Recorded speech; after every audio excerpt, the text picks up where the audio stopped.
கலையரசன், தங்கவேல் இயக்கத்துல ரியோ, மாளவிகா, விக்னேஷ் காந்த் நடிப்பில் வெளிவந்துள்ள ஆண்பாவம் பொல்லாதது படம் எப்படி இருக்குன்னு பார்க்கலாமா? ரியோ ஐடி வேலையில் இருப்பவர். இவர் செம மாடர்ன் சிந்தனை கொண்ட மாளவிகா மனோஜை திருமணம் செய்து கொள்கிறார். ஆரம்பத்துல ஓகேனாலும் அதுக்கு பிறகு இருவருக்கும் செமையா முட்டிக்குது. ஒரு கட்டத்துல இந்த பிரச்சனை பூகம்பமா வெடிக்க கோர்ட் வாசலுக்கு வாராங்க. இதுல யார் ஜெயிச்சாங்க? அப்புறம் 2 பேரும் ஒண்ணு சேர்ந்தாங்களா? இதான் படத்தோட மீதி கதை. என்னங்க, ரொம்ப ரொம்ப புது ஸ்டோரியா இருக்கு. நானே மிரண்டு போயிட்டேன்.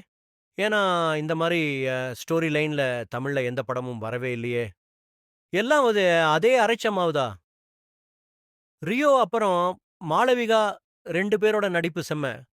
அப்புறம் விக்னேஷ் காந்த் அவரும் அவரோட பங்க சிறப்பா செஞ்சிருக்காரு. குறிப்பா ஜென்ஷன் திவாகர் அவரோட கவுண்டர் வாசனம் நல்லா இருக்கு. ஃபர்ஸ்ட் ஹாஃப் சிரிப்பு சரவெடியா போகுது. செகண்ட் ஹாஃப் கொஞ்சம் பொறுமைய சோதிக்குது. படத்தோட இசை ஒளிப்பதிவு எல்லாம் ஓகே. மொத்தத்துல படம் பார்க்கணுமா? வேணாமான்னு கேக்குறீங்களா?